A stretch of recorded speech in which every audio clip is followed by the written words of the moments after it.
for your presentation, but I will have you on audio in the background while I'm driving, and then I'll see everyone in just a couple minutes. All right, thank you. Luis, I'm passing the floor to you. Thanks. All right, Supervisor Wendy Radascu, appreciate that, and we're going to just continue because these are informational items, so we'll just save our action items, the minutes for when Supervisor Askew gets here. So we're going to start our meeting for the Homelessness Committee, and we're going to first go to agenda item number 2 to receive a presentation on the California State Association of Counties at-home plan, and we do have the CEO of CSAC, Knaus, to lead us here on this presentation. Hey, good morning, Supervisor Alejo. It's great to see you. Good to see you as well. Let me pull up broadcast.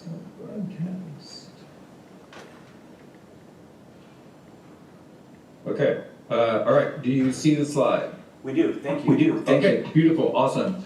Well, I first want to thank you all for your leadership and investments around homelessness because you're doing really good work in Monterey, and huge thanks to the leadership of Supervisor Alejo and also Supervisor Askew for your work in your communities around this. We come at this issue really from a space of trying to take what is a window of opportunity and make substantial change before we lose such window.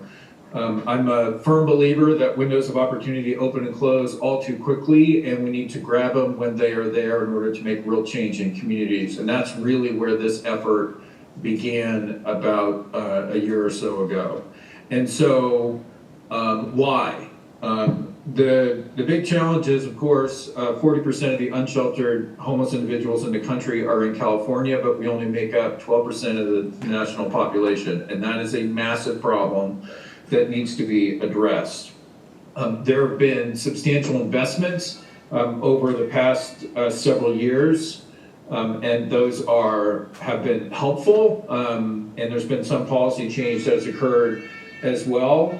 But progress remains fleeting, and we need to do something that is different in order to truly transform and change that. And so at all levels, community level, state level, local level, there's a demand for change and to do something that is more significant and more effective.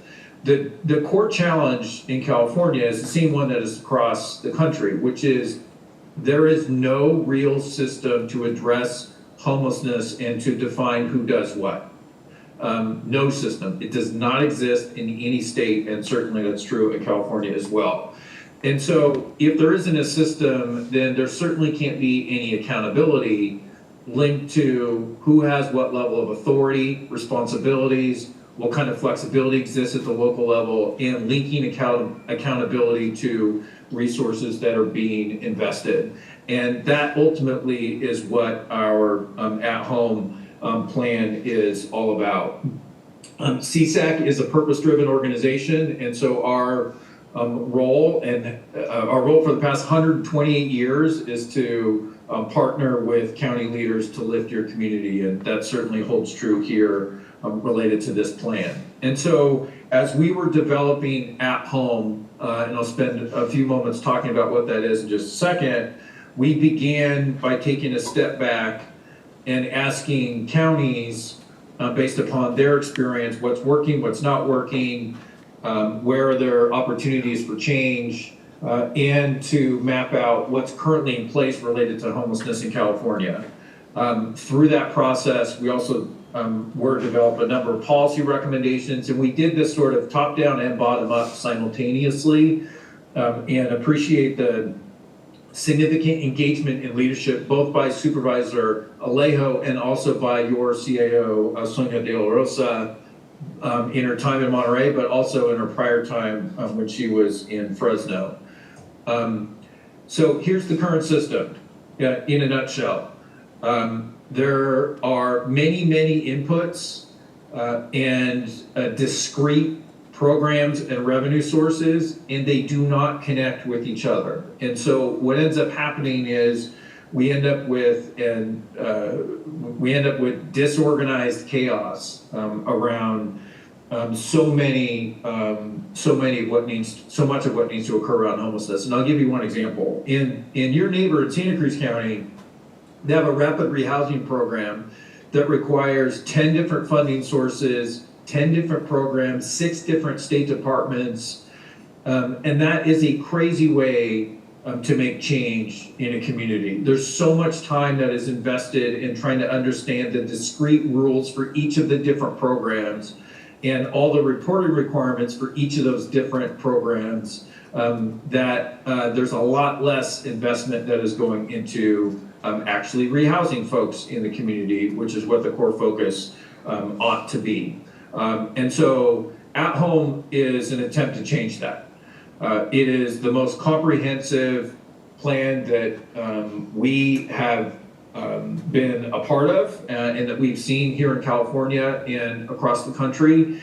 And it's focused on attacking this issue from all different areas. First, accountability. There must be clear responsibilities that are aligned to authority, resources, and flexibility, and to do so for all levels of government who are the entities that can be held publicly accountable. There must be transparency in terms of having data and data systems that talk to each other so we know what's working and what's not working. From a housing perspective, as it relates to At Home, we're really focused on shelter, transitional housing, and permanent supportive housing. There must be a sufficient amount in each of those categories to align to the homeless population in communities. Fourth, outreach, which is really 2 different things. First, it's that emergency response system when someone falls into homelessness. And second, it's ensuring that we have a real workforce that is sufficient in order to support all these systems. Currently, there's a severe shortage of both behavioral health and social workers in California and really across the country. And that's true whether in the public, nonprofit, or private sector, and that needs to be addressed. Mitigation, which is really the health and human services programs that counties are responsible for delivering on behalf of the federal and state governments. We need to have a robust safety net system in California to ensure that folks are less likely to fall through the cracks and that there are opportunities to be connected to services. And then finally, economic opportunity. There must be education and employment pathways out of poverty to assist folks, and also a recognition that there are some individuals in our communities who are so severely disabled that they're never going to be self-sufficient, and we need to both acknowledge that and then address that in terms of policy and supports within the overall system. I'm going to spend a moment focusing on the accountability pillar because that's what we've invested most of our energy in this year. And the reason for that is because until there's a real system, the individual policy changes that can impact different parts of the system can only be, they're limited in the degree to which they can be successful. We need to have in statute clear responsibilities. One countywide plan with clear and measurable outcomes. Funded through one fiscal agent, which is aligning the dollars to the work that is being done locally and recognizing that at the local government level, it is both the counties and the cities that have unique authority because you are publicly accountable and ultimately responsible to your constituents. Also, there must be clearly defined roles and responsibilities in state law. There must be no question about who is being asked to do what. From a city perspective, we are recommending that cities would be responsible for siting and doing the administrative support for shelters, siting permanent supportive housing and transitional housing, and performing the encampment cleanup in the incorporated areas. For counties, it's all those same things in the unincorporated areas, plus having a focus on the health and human services program, primarily behavioral health, but and beyond for all different areas within the county. From an encampment outreach perspective, the best entity to do this varies from community to community. Sometimes it's the city, sometimes it's the county. In the case of Sacramento, I believe it's the health plan that is performing this role. And so we leave that open so that communities can find the best placement for that encampment outreach in terms of responsibilities. At the state level, if we want to have ongoing progress, we need to have ongoing funding attached to it. And so there must be an ongoing funding commitment by the state in order for there to be consistent and considerable progress on homelessness. Dollars should be allocated locally based upon who's doing what level of work. And so if the county is doing half of the work, the county should receive half of the funding. If it's the COC that is doing 2/3 of the work in a community, then the COC should be receiving 2/3 of the funding. It needs to be perfectly aligned, which allows credit where credit should be, where credit has been achieved, and it allows accountability in areas where folks fall short in terms of what the expectations are. There needs to be maximum local flexibility. What works in Monterey is different than what works in Merced or Orange County or in Humboldt County, and there needs to be recognition of that and sufficient flexibility to do things in a way that makes sense in your community. And then the minimum county amount is less relevant for Monterey, but the performance-based funding is very relevant, and actually this idea came from your experience in Monterey, where you had a significant reduction year over year in your point in time count, and that may have been last year or the year prior, I'm not sure exactly which year, but the direct result of, okay, thank you. The direct result of that is you lost somewhere in the ballpark of $1.7 million because there was a lower count. That doesn't make sense. When you invest successfully in your community and you make progress on homelessness, you should be rewarded for that. And so we're recommending that there be performance-based funding such that if you're trying to reduce homelessness by 15% over a 3-year period and you do it in 2, then you're rewarded for that. You receive additional performance-based dollars for that, rather than the current model that penalizes you for making progress on the issue. And so that we believe needs to be addressed. We've been building a very broad coalition. Monterey County is certainly part of it, but building this broad coalition that is focused on the things that I just walked through. And there is some labor that's attached to that. There's the private sector that's attached to that, Cal Chamber, local chambers, leadership councils in different parts of the state. The Latino Caucus of California Counties is part of that, housing entities, and on and on. There's a very, very broad coalition, and it continues to grow. 40 counties are part of this coalition. That too continues to grow. And the reason is that there's a demand for change and a need for change to happen now. Without it, regretfully, I think we then potentially lose the momentum and the opportunity to make considerable change on homelessness, and for California to be a leader on this issue in terms of solving it across the country. So what's next? First, the trailer bill, the budget trailer bill that was enacted this year includes a number of things that are consistent with what I just walked through. So there is a requirement for a local unified plan to be put in place. There is a requirement for clear delineation of responsibilities to be put there, and a number of other elements of it. What it does not do is put all that in statute or have an ongoing funding commitment, and those two things need to occur, and we're continuing to work with the governor, the legislature, and folks both at the state and the federal levels around that. And so we are seeking as many folks as are interested to join this coalition because it takes all of us to really move forward together in the same direction to make considerable progress and to get the state to recognize the ongoing commitment that it needs to make that is linked to the ongoing progress that the state expects is occurring at the local level. And so I'm gonna stop there and open it up for any questions that folks may have around this issue, different perspectives, push and pull. Want to make sure that we are mindful of how things play out at a local level down there in Monterey. And so with that, let me hand it back to the chair, Supervisor Alejo. I'll pass it to Roxanne. Thank you so much. Thank you so much, Graham. I am very excited that the Monterey. I just wanted the mic, so we don't have the echo. Check. Fantastic. Felt like I was in a twilight zone.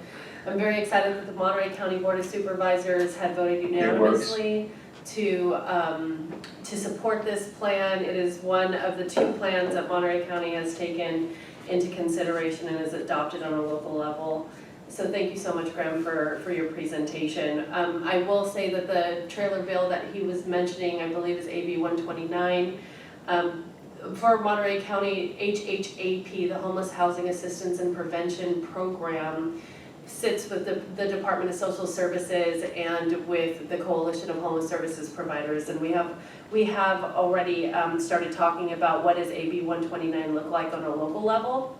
And it does require a memorandum of understanding or of agreement be established between the county and the COC. We have already started working on these things even before the trailer bill was announced. So, and we are also planning on doing the 3 community input sessions. Hopefully one of them will align with the time frame for the Homelessness Summit, which we will be talking about later on. Thank you.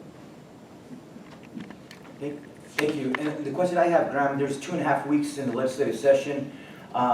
Obviously, the at-home plan is very comprehensive, as you were articulating, and encompasses many different proposed improvements on how we address homelessness when it comes to delivering services and to the funding mechanisms, other systemic reforms. How much do you expect, as I know negotiations are ongoing in the last few days of the legislative session, how much do you think do you expect to have the governor's office and the legislative leaders implement some of these in the legislation that was mentioned? And do you anticipate some of this will carry over to next year to continue addressing some of the issues that were perhaps not going to be addressed this year? A great question, Supervisor Alejo. So we do not expect considerable additional change to occur between now and in the next 3 weeks in terms of the end of session. We believe what is occurring, the progress this year is largely what is outlined in AB 129. But we are positioning for what is occurring next year, and we've been approached by a number of legislators that want to sponsor different components of at-home, and we are continuing to have dialogue with the administration as well on the state components in terms of what needs to go into statute, both for the ongoing funding commitment, but also for the clear delineation of responsibilities that would be linked to that funding. And so that effort continues, and it's why it's so important to continue to grow the coalition. And so it's why I'm with you all today, and why we continue to discuss this and present the plan all over the state. We need as broad and large a coalition as we can get in order to really move the machine at the state level. And to do so at a time when the state finances are not as good as they were 2 years ago. But I'll say this, if homelessness is the #1 issue in the state of California, and what we hear from almost every community and from the governor and from the legislature is that it is, then it doesn't matter if there's a deficit. It's irrelevant. Because just like in our own family budgets, whatever our highest priority is, we always find a way to fund that. because it's the most important thing. And then we do the other items, which are important, but perhaps not at the top of the list. And so that is our overall approach to this, and it's one that we believe is consistent with where the governor has been and what the legislature has articulated around homelessness as a priority. Great, thank you, Grandma. I'm gonna just see if there's any comments from the public. There's nobody here in chamber, so we'll see if there's anybody online that would like to comment on this presentation. And we'll provide up to 2 minutes. Anybody online? Oh, forgot about Wes. You'd like to comment on this? Thank you, sir. Of course I would. You want to start, Wes? Oh, yeah. Well, if there's nobody on Zoom, I don't mind being patient. Okay, But that's fine. but I don't see anybody on Zoom, so Appreciate it. wait with your hands raised. Yes, I did. Hello, Wes White, Salinas Monterey County Homeless Union, part of California Homeless Union, part of National Union of Homeless, which is under the Poor People's Campaign, a national call for moral revival. Checking in today, just listening to this at-home presentation, and I guess it just kind of struck me because I do appreciate all the services that are done. You know, millions, billions of dollars, and so many good people doing that work.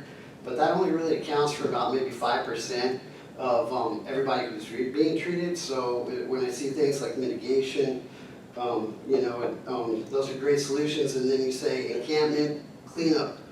And that actually is the part where I gotta say, no, stop the sweeps. This isn't gonna help anything. What you're doing is destroying community when those encampment resolutions come. Unless you have somewhere for people to go, you can't just clear them out, especially public property.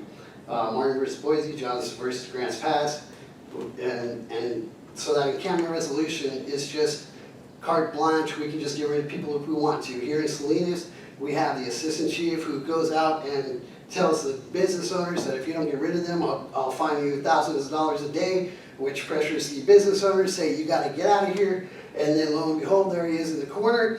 They come up and you know, retreat, make a meeting, say, all right, you know, we'll turn a blind eye this time. But think about what happens all the time, man. Who's actually creating the problem? It's going to be law enforcement. It's going to be the jurisdictions, because we're not really a socially just culture. We're not interested in the democracy, because the poorest of the poor. We come from John Steinbeck country, and here we are, you know, in the same situation 100 years later. Think about Camp Resolution in Sacramento. That is a success. And that's only because people were fighting for their own ground. That's what they really need, is some land. They're not homeless, they're landless. They become homeless when they get swept out. And they lose all their property, they lose all their survival gear. We need to change that last portion, stricken it from a part of our solution, because it is not a solution, it's actual destruction. Thanks, Wes. Please, running water, electricity, housing, you need doors that lock, man. And anything short of that is not a solution. It needs somewhere to be 24 hours a day. Thank you, sir. Vice Chair, we do have someone. Okay, we'll go to the next person. Thank you.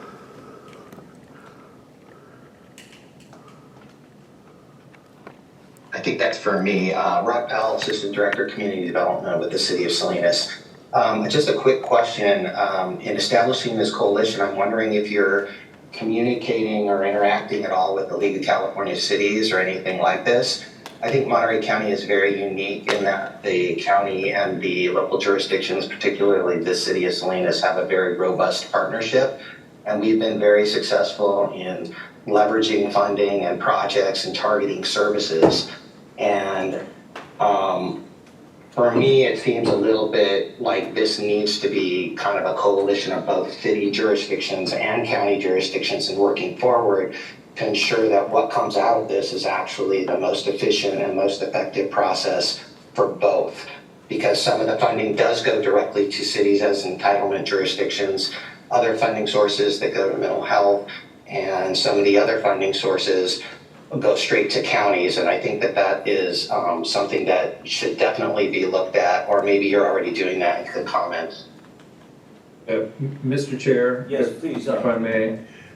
We've had ongoing conversations with Cal Cities around this. We briefed them very early in the process, and actually we held a joint all afternoon event with leaders actually with both of our conferences together in Sacramento. And so we had county leaders and city leaders, roughly 500 of them together, talking about homelessness, talking about at home, and trying to bring us together.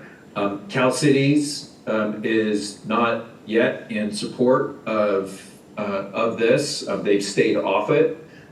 We do think that what has been crafted makes as much sense to cities as it does to counties. The same issue exists, which is you are blamed for things that you don't have clear responsibility or authority or resources to solve, and that needs to change, and that's what we're seeking to do with At Home, is to define that.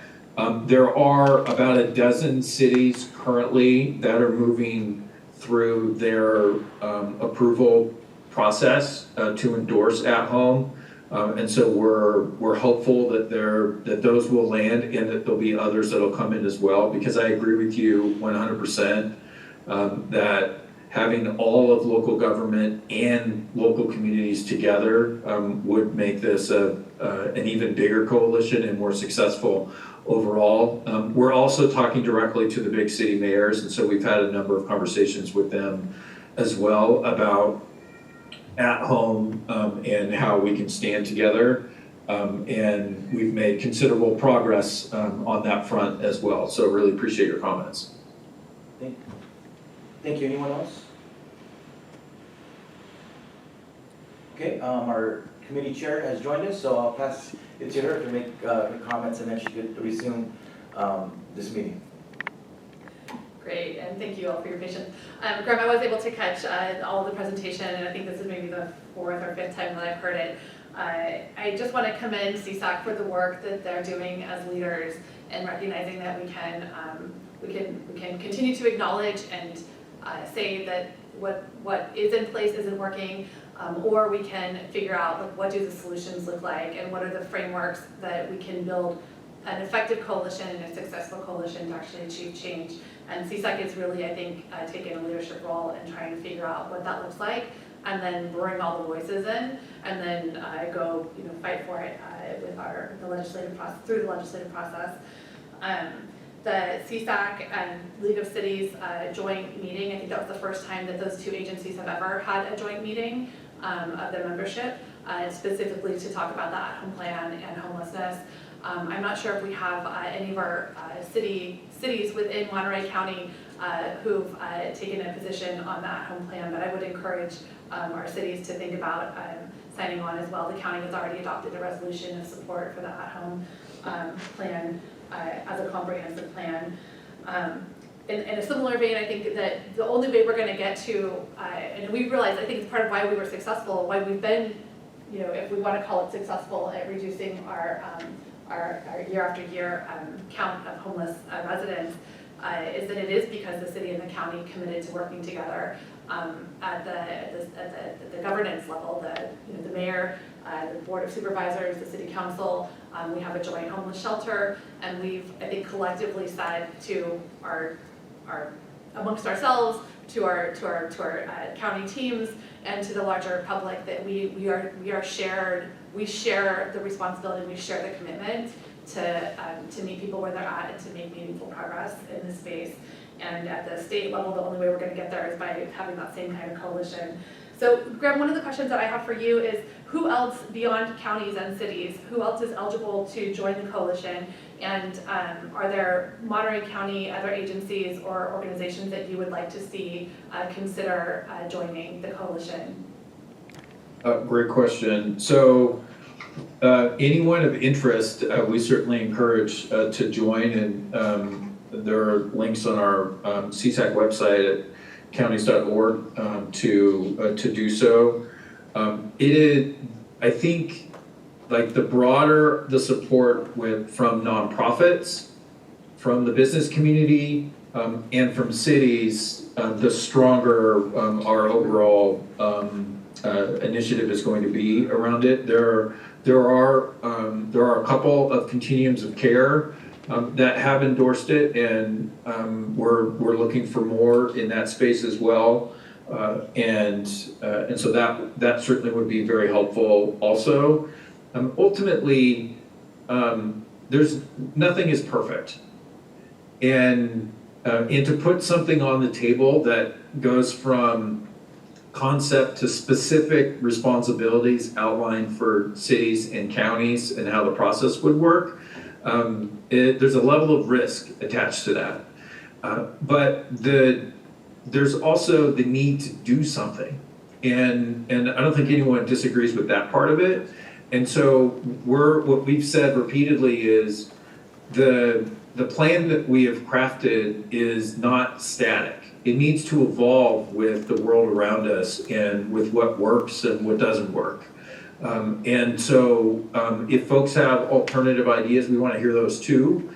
But we have to start with something. And we have to start with something that goes into statute with enough of a real framework and flexibility within it that the public has a sense for what's happening and what to expect locally, and that doesn't really exist doesn't exist at all today, and that part needs to change. And so for those that agree that we need to have a much clearer outline of who should do what, linked to an ongoing funding commitment at the state, we would encourage you to look very closely at this and join the coalition, because it's going to take all of us in order to really make the change happen. Great, thank you. So, and to that point, we have counties, but there are also, in the slide, I think may have been shared, about organizations including downtown business associations, chambers of commerce, health plans. So for anyone who's watching, if you're associated with one of those local organizations and can bring this concept forward, and maybe it's something that's on our agenda for the Homeless Summit to try to help build that coalition. I think it's as you said, Graham, nothing's perfect, but we have to. What we're doing is not kind or compassionate or caring for people, and we I think deserve to live in a community where we're taking care of one another. So thank you for taking the leadership role on this, Graham. Thank you for the opportunity to spend some time with you. Appreciate it. And just to end, Graham, I want to thank you and CSAC, all the staff, for your tremendous work developing this plan. Started last year, and it's as you said, we've continued to perfect it as we're talking to the legislators and the governor, and the work will be ongoing. We wish you success in trying to get this last bill through these last few days, but I know that Monterey County is committed to continue to work with CSAC on these other reforms that are needed, as we know that this is certainly one of our top issues in Monterey County, and it's what the public expects from us. So I appreciate you coming and explaining for our partners, our providers, some of our community leaders here in Monterey County, because I think we need to hear it multiple times that these efforts are ongoing and that it's not going to finish even when this legislative session is over, that we need to be committed to making our systems work better and how we deliver services and how we address this homelessness crisis across the state of California. So I appreciate your work and look forward to hearing what happens at the end of the session. Thank you very much. Great. Thanks all for your great work. All right, with that, we will, I think, receive that presentation. Let's bounce back really quickly and consider approval of our action minutes from our Homelessness Committee meeting on May 22nd, 2023. I'm good at this. Thumbs up. All right, we've consensus approved those, and we'll move right along to any public comment on our, thank you. Any public comment on our committee meeting minutes from May 22nd? And I don't have Zoom, if someone can let me know if there's any hands up on Zoom. There are none. Okay, great. So we'll consider that approved by consensus. And move right along to item number 3. I'm thrilled to introduce and welcome Zulieka Boykin, who's our Executive Director for the Housing Authority of the County of Monterey, to share some information about voucher availability. I also want to say a welcome to Monterey County. Zulieka, you've been, I think it's 6 months, 8 months here, and we dumped a lot onto your plate, but having been involved in the interview process for your position, I'm really thrilled to have you on board, and I think we're really grateful for the way in which you've been collaborative and working with the county on issues. So thank you, and I'll pass the floor to you. Thank you. Okay, good morning, everyone. Thank you, Wendy. It has been 8 months and it's been a pleasure. Everybody here is very welcoming and helpful, so we've been able to make a lot of progress. I'm going to start to give this presentation on the housing choice vouchers. If you have any questions, let me know, and I think Roxanne had a copy of this to share with everyone this year. So one moment.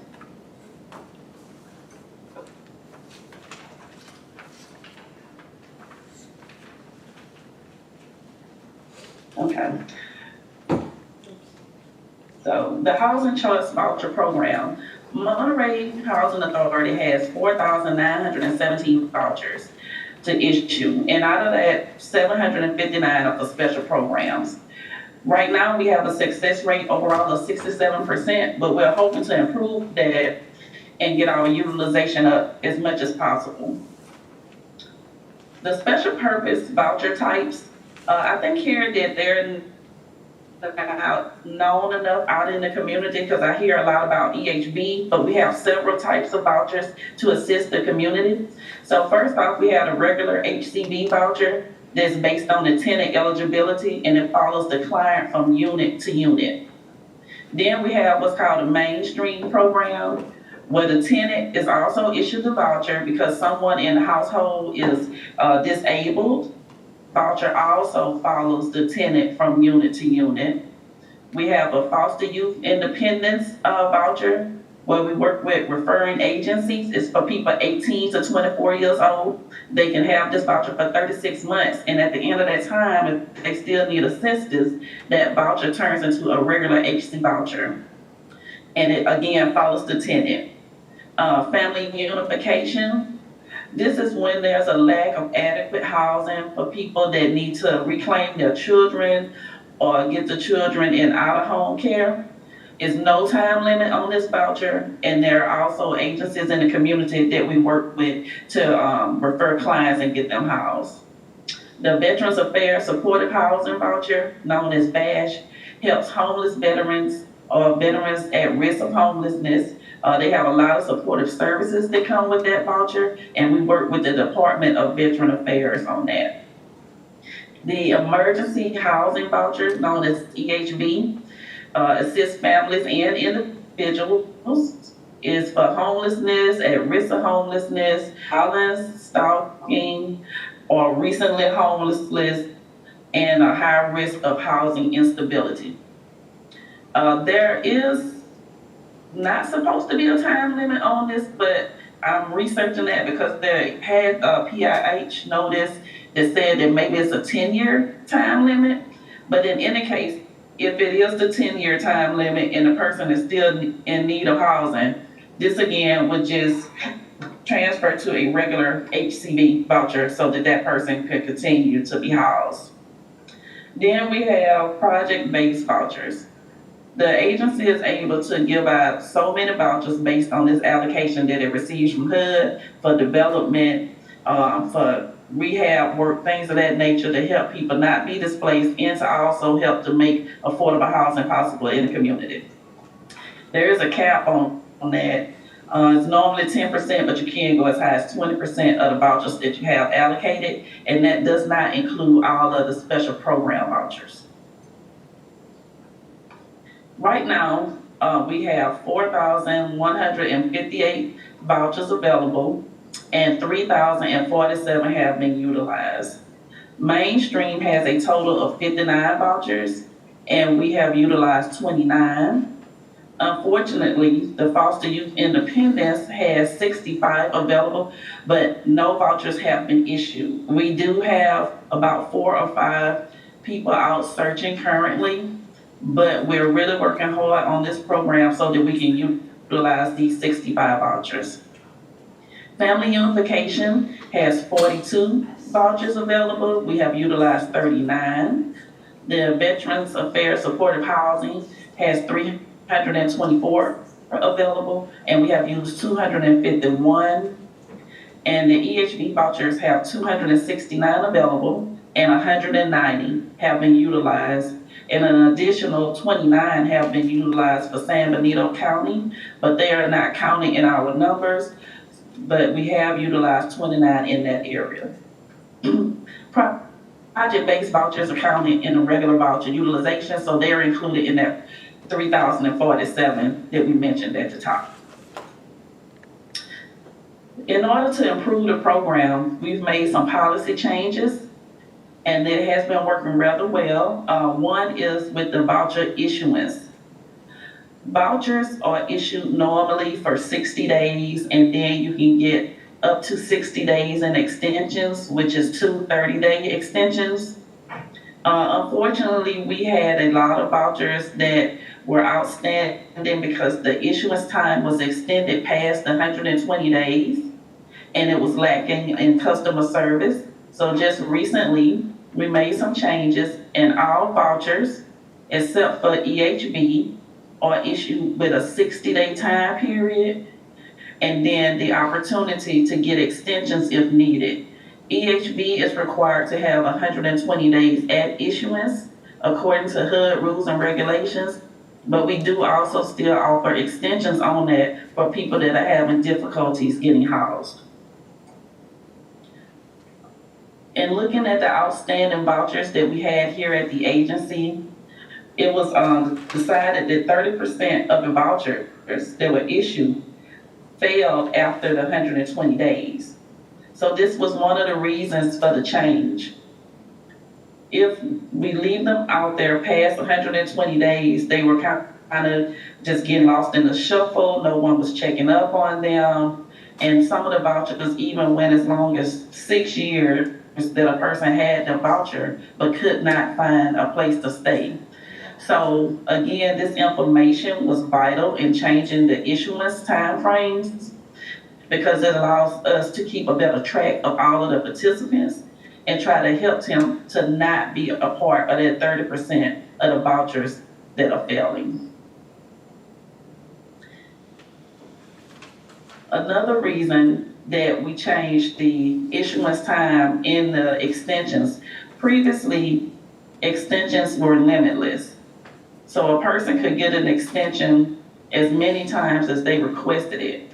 And again, this caused some of the vouchers to become outstanding years. What this also did was overbrief the programs.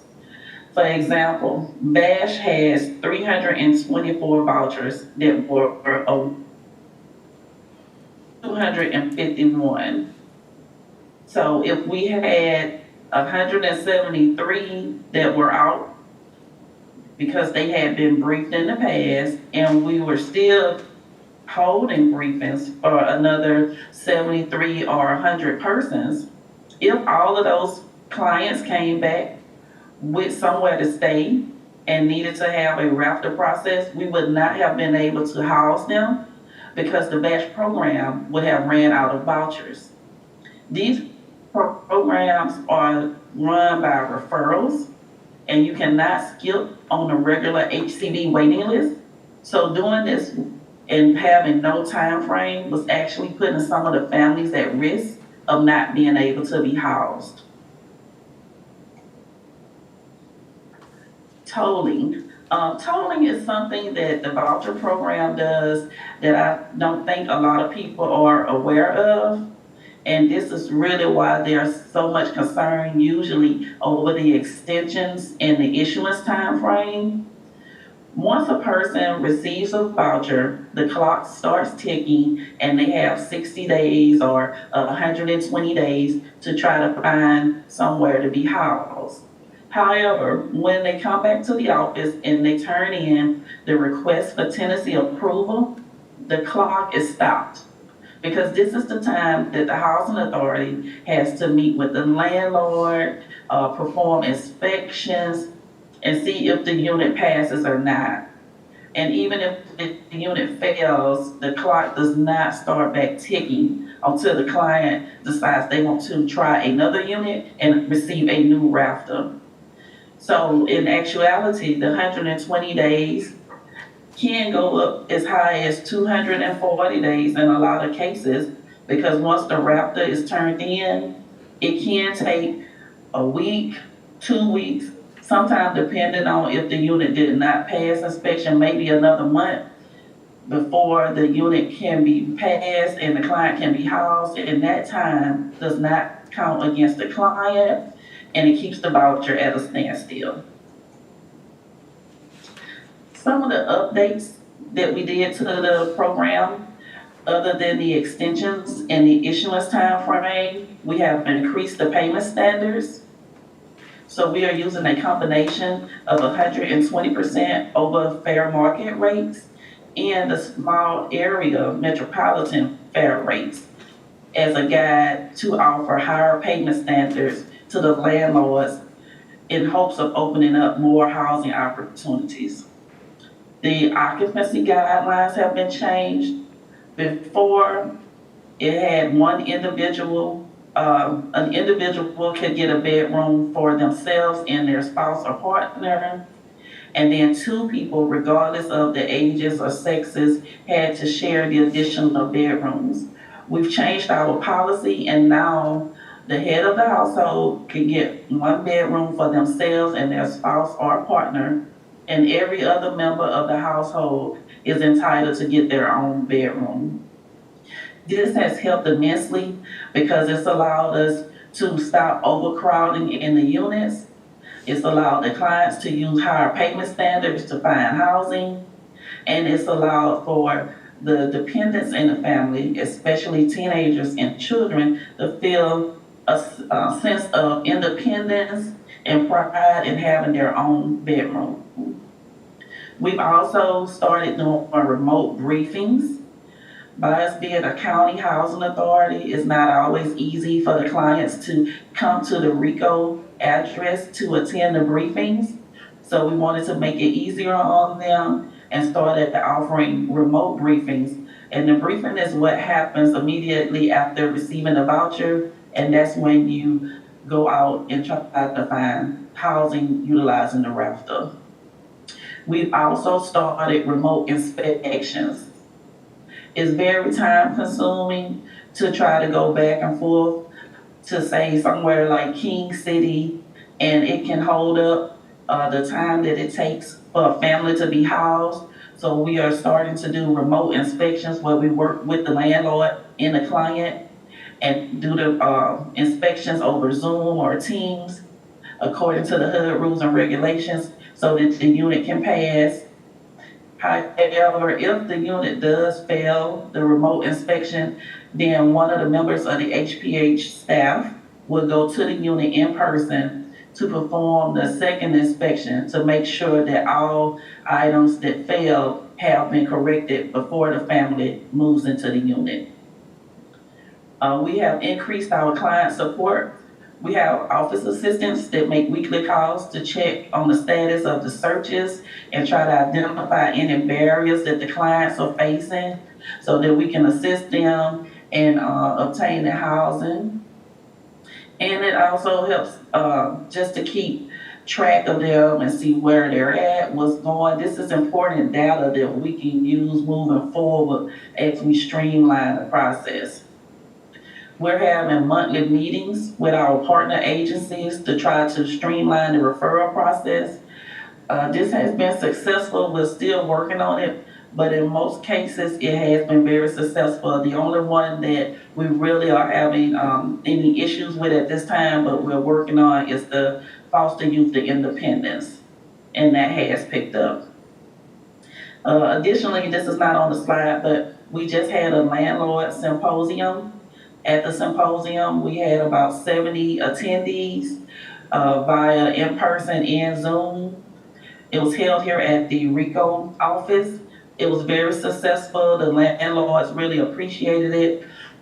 We're gonna make it an annual event, and we even had a landlord to sign up immediately following the event, which allowed a family to be housed.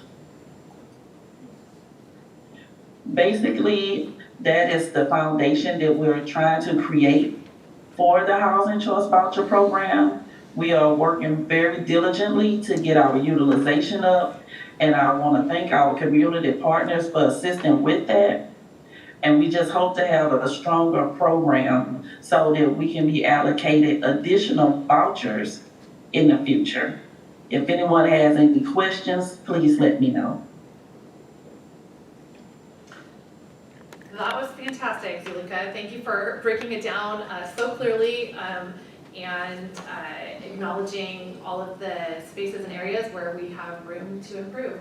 I will pass the floor to Supervisor Zulieka for any comments or questions, and then we'll go to public comments. Yes, first of all, I wanted to thank Ms. Zulieka Boykin for this presentation. I have never seen a presentation on the vouchers this comprehensive, this transparent.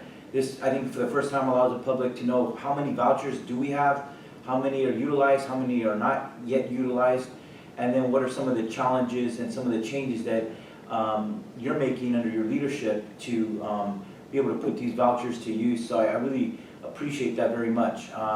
The question I would have is there some additional strategies when you talked about the 30% failed rate, when people have been issued vouchers, haven't been able to utilize them, find housing? Is there any other strategies or other potential partners that could help us be able to better assist those tenants who can't find the housing? For example, just having, and whether it's with the housing authority or maybe another partner agency, being able to have staff that actually help tenants find the housing, talk to the landlord, and be able to convince them to rent the unit to them utilizing that voucher. And the second was, as many other areas have done, is having a landlord mitigation program just to reassure the landlords that if there is any damage done to their unit, the housing authority or partner agency would provide resources to fix those units so that the landlord wants to remain engaged and continue renting to voucher holders. I'm just trying to find out what are some of the strategies we could do to address that 30% failure rate. Well, one of the things that we've started doing, and again, I like to thank our community partners, like the COC and Alexa Johnson at HRC, we have really been working together to try to identify the people in the special program vouchers, because a lot of them make up that 30% failure rate, and trying to improve the supportive services that they're getting from the agencies they're currently working with. Because what happens is they get referred into the housing authority, we issue the voucher, they go out, they look for someone to stay, but then everybody kind of loses track of them. So we're trying to put something in place so that not only the housing authority is reaching out, trying to keep contact, but also that the partner agency that referred them to the housing authority is keeping track of them and sharing whatever's happening through their supportive services. For the other voucher holders, we have the office assistants here that are calling and trying to make contact. If they can't reach them, they're trying to reach the family members so that this person does not lose the voucher. But I think the best way for us to do this is to really make up a network of service providers so that all of us together, unified, can reach out to these families and talk to them and address the barriers that are happening. Some of the barriers are credit checks and previous rental history. Because with the homeless population, you don't necessarily have a previous rental history, and some of the landlords want that. And unfortunately, we do have some issues with the background check, not with felonies and things of that nature, but other items that cause concern to the landlords. The landlord symposium was also very instrumental in this, because we took the time to tell them how the inspections go, how they work with the housing authority to make sure that the resident is actually held accountable for any damages that they do to the unit, how they can be reimbursed for that, but also how they're supposed to maintain the unit as well. So I think if we strengthen the network that we already have, we can reduce that rate of 30% greatly, and then just more landlord outreach will really assist with that. Great, thank you for this is good work. I appreciate your leadership and all the efforts you're doing to help us better serve our residents in need. Thank you. You're welcome. Thank you. I did have another question for you, Zulieka, and again, this is just really great information for, I think, all of our partner agencies to have and for the public to really see how the voucher program works and what's available. When you talk about the project-based vouchers, I know how hard it can be to find housing in the best of circumstances, and then to be trying to use a voucher to help, or find a property where the landlord is willing to accept a voucher is just an additional challenge. And so the project-based vouchers that we have are these units that have the voucher attached to the unit. So we have maybe a little bit more control. We know who the landlord is, or the housing authority, and maybe some cases is the landlord. Can you speak a little bit more about how many of those 1,000-ish regular vouchers are units that we have some control over who gets some control over who filling those vacant units? Okay, right now, we have 890 project-based vouchers awarded through the proposal process, but we only have 674 that are leased up. So what happens is the housing authority and the development property management team work on a waiting list together to make sure that any tenants that are referred meet the criteria of the project-based voucher program, as well as the criteria for the management company. And once that's agreed upon, then that tenant is able to be housed in that unit. We're also seeking HUD approval to increase the number of vouchers that we can use for project-based. And once that's done, the board will meet and make the decision if we're going to put out a proposal for future developments or how those vouchers will be issued throughout the community. Okay, and then some of those HUD project-based vouchers, if it's a voucher that's been allocated to another nonprofit developer, they have a separate process that a resident would go through to get on a waiting list for that project. I know we're using, I think some of the project-based vouchers for our East Garrison housing that's gonna, the Cheese Bud project that's gonna open up, but they have a separate application process from applying through the housing authority to get on that wait list. Can you just speak a little bit to the multiple ways in which someone gets on a wait list for any one of these voucher-supported housing units? Well, when the development is ready to have occupancy, they will call the housing authority, and we actually open the waiting list. And the waiting list is open online, but you can also come in person. We talk with them before we even open the waiting list, because we really want our requirements to kind of mirror each other. That way, once the person fills it out, we're not, wasting their time or providing false hope. So the waiting list is open for 2 weeks. They go online or they come to the housing authority to fill out the application. The application is reviewed to make sure that they meet the criteria of the housing authority, and we also check to make sure they meet the criteria of what the development, the type of population is supposed to house. For instance, if it's an elderly development, we'll make sure that they're 62 years or older. Once all the information is verified, then we work with the agency, such as East Garrison, refer the clients over. They'll have the voucher information has been approved, and then they will normally run another background check. We run a background check here at the Housing Authority, but it's based on the program, so we only run it for whatever HUD is looking for. And then the agency will also run another one. So the waiting list opening begins with the waiting list that's published through the news and local media outlets, and is handled by the housing authority to get on the list. And once that happens, when it's initially open, then the person brings in their income, birth certificates, all of those types of things to make sure they fit the criteria, and then they're sent to the development. Now, my understanding is after the initial waiting list, the information is provided to the development agency. And if they have a vacancy, then they take the waiting list that was established at the housing authority, and they'll call in new participants first and run their credit check, look at their income, things like that, and then they refer them over to the housing authority to be accepted into the voucher program as the last step before they're told they can get the unit or not. We actually have 2 waiting lists that are open right now. Both are for elderly sites. And so there are online, applications. You can go to, well, our website is unfortunately acting up, so they have to come to the office or go to the property. But we do have 2 that are open at this moment. And so Zulieka, for when we have, I'm looking at the list, right, we have our emergency housing vouchers, and there's, about 100 of those that are not utilized currently. And I know how hard it can be for that particular population to find a landlord that will accept their voucher. But then we also have these project-based vouchers.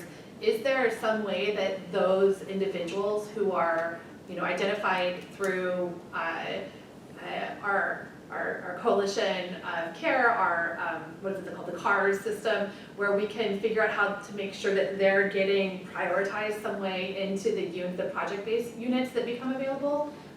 Is that something that there's a path towards streamlining that? Because I think one of the challenges that we've experienced right now is that there's a gap. We have the housing authority waiting list for the voucher. We have the project-based applications where everyone has to apply for 13 or 14 or 100 different project-based spaces, and then we also have the county what's the program where we the continuum care and the list where we're going out into the community and assessing people and prioritizing them to get into shelters or to get into housing.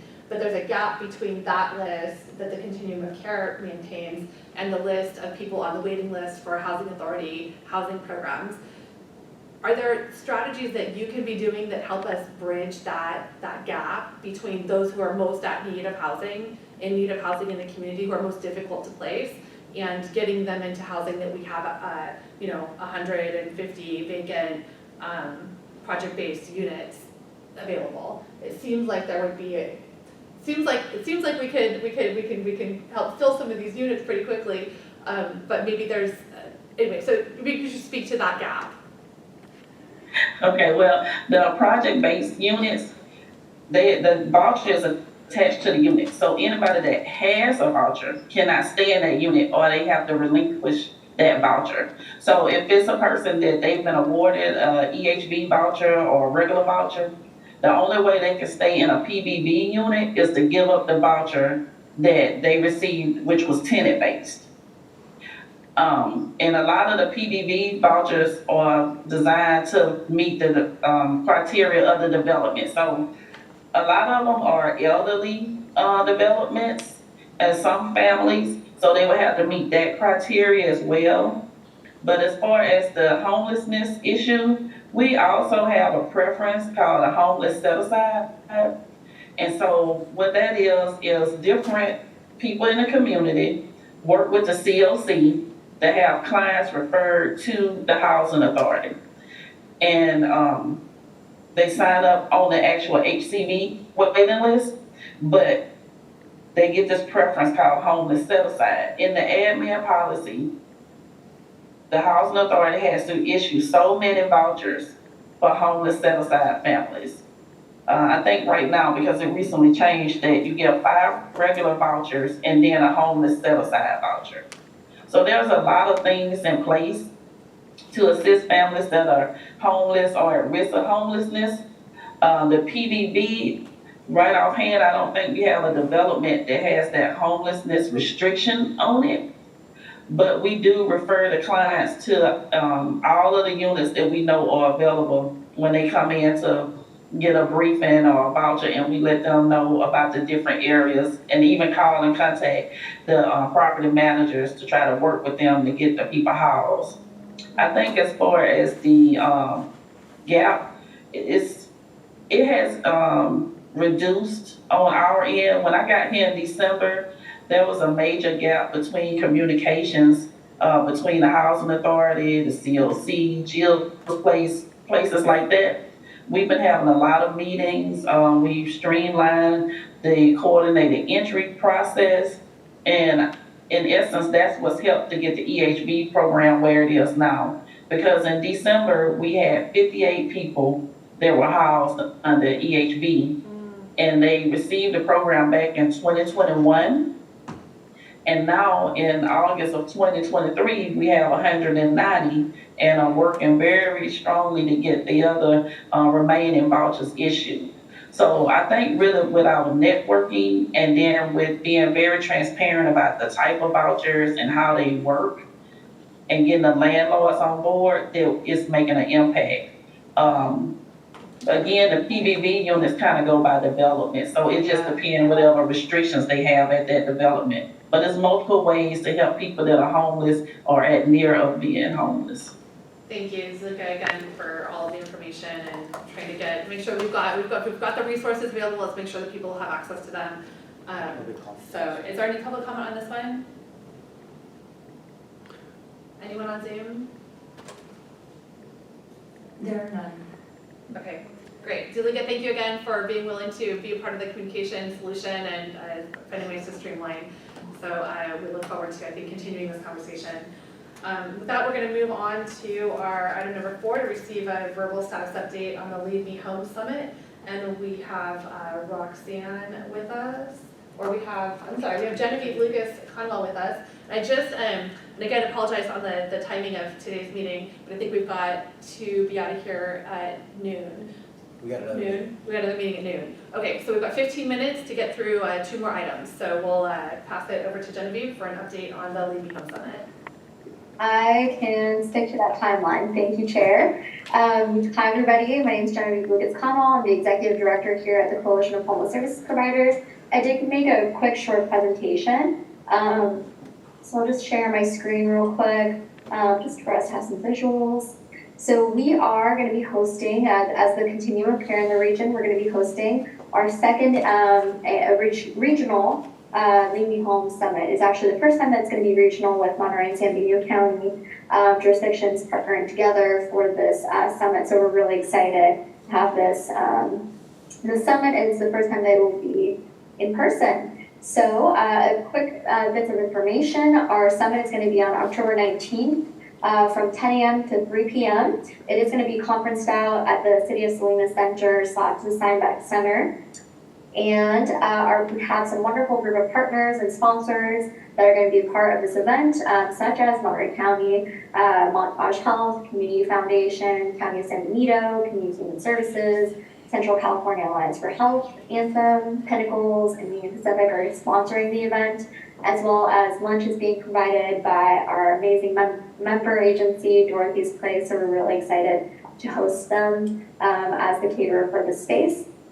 Some discussion topics that will be discussed. These are some of the discussion topics. There's much more, but some that you can hear will be the plans to end homelessness and its impact on local decision making. So we have Graham Knaus here talk about the at-home plan, and he will also be here locally talking about the at-home plan, as well as our partners at U.S. Interagency Council on Homelessness and the California Interagency Council on Homelessness, as well as how does it impact our plan locally.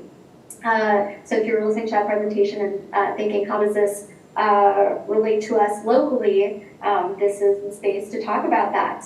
As well as we'll be talking about the impact of health challenges on housing instability and homelessness. We will be having UCSF Benioff talk about their report on homelessness that they did. It was an all-state report, and we'll be having our partners such as Blue Anthem and Central California Alliance for Health on that panel as well. And we will also be talking about systemic inequality, displacement, and inclusion, and how our policies locally have displaced some of our most vulnerable populations. And that is my short and sweet presentation. I will be linking the Eventbrite to our free event on the chat so that you all have the ability just to get your tickets today. We have a max capacity of 350, so if you have not gotten your ticket, this is the time to do it. And that's it for me. I'll pass it back to you all. Great, thank you so much, Genevieve, for all the work. I know how much work goes into getting this event pulled together, and I'm really thrilled to see that we're doing it again this year. I think last year's event was really valuable with 650 residents and community leaders and signed up to participate and learn more. And I will say that the conversations that have taken place since last year's event have been so productive and helpful and enlightening, really, in many ways. So I'm going to pass it over to Roxanne Wilson for some additional comments. Thank you so much, Genevieve. You've been wonderful to work with, and it has been very challenging putting together such a fantastic agenda. But the last year's event has, it was featured, I think, on CNN's website. So it's definitely been out there. We're very excited that we had such good press last year because it makes a lot of speakers willing to come again this year. So we are talking to HUD and VA and quite a few other individuals. So one of the things I'll say is if you are a Monterey County or County of Monterey staff member, please reach out to me if you do plan on going because our office is supporting the summit. We do have quite a few chairs available at our table. So again, county staff, please reach out to me if you're interested. Thank you. Great, any comments or questions? Yeah, and I'll just, on the flag, I would just encourage, just a little technicality, under the CSU MB Salinas City Center, just in parentheses, put National Steinbeck Center, as most people know that location under that previous name. And we are working on some additional potential co-sponsors for the event. We definitely want to continue to raise money and just have other partners who are willing to put some money forward to hold this event and also be part of the solution. I know one of our partners, like Union Pacific, they deal with a lot of issues on homelessness. They're on the track. There's been some tragedies around there, but they're stepping up to be part of this summit because they want to be part of the solution as well. And I know there's a few others that I need to follow up with that have expressed some interest as well.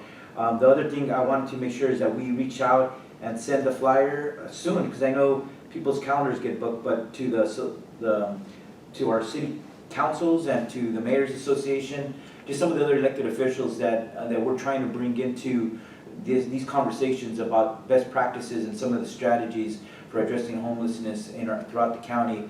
And we have a growing number of elected officials who want to be leaders in this area, but we know we need a lot more. And the last thing I would say is that the summit is critical because it's not only about decision makers or staff coming together, but I think it's really critical to get the community engaged, that they see that we are working collaboratively, whether it's nonprofit providers, cities, counties,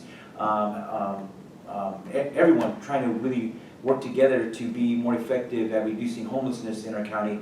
But it's also bringing the community along to know if they want to get involved, if they want to be part of the solution, that they're also invited to come to this summit and learn about what is happening and what are the best practices. And it's easy to say no to projects. It's easy to just send the complaints to the local elected officials, but it's much more powerful when the community is working with us in trying to address this crisis in our community. So I think for that reason, the summit also plays another pivotal role in making sure the community is engaged and that there's opportunities for them to come and be part of the strategies to reduce homelessness in Monterey County.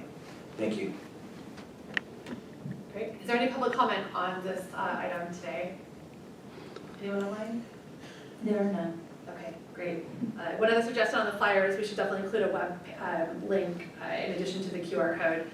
Sometimes things get shared and people don't have access to the QR code, so make sure they know where to get their tickets. But thank you so much for the work on this, to Roxanne, to Supervisor Alejo, to everyone who's on the design team for this event. And your team.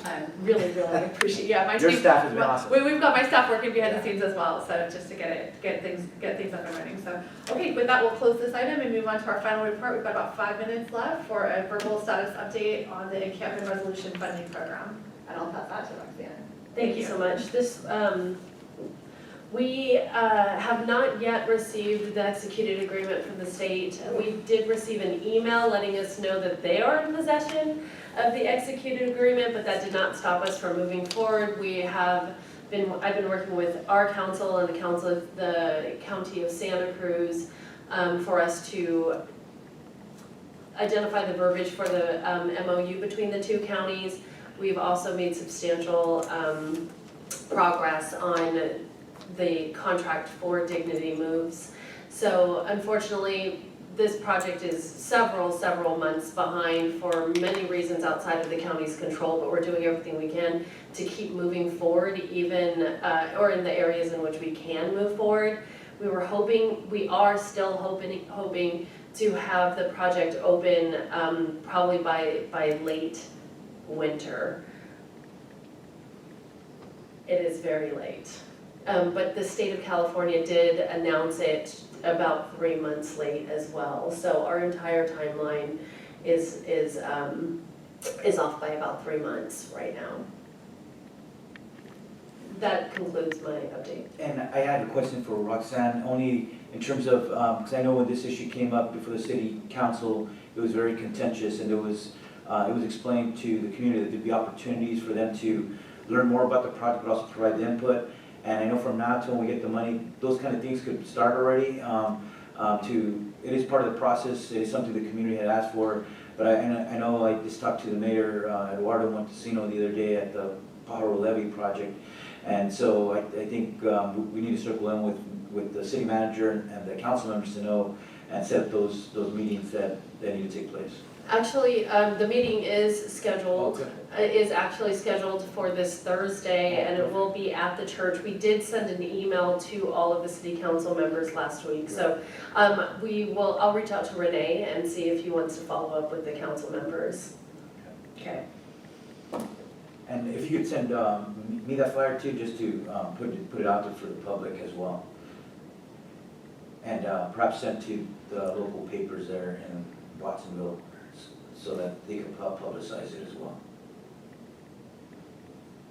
It's a big, challenging project, Roxanne. It's incredibly challenging, highly bureaucratic, and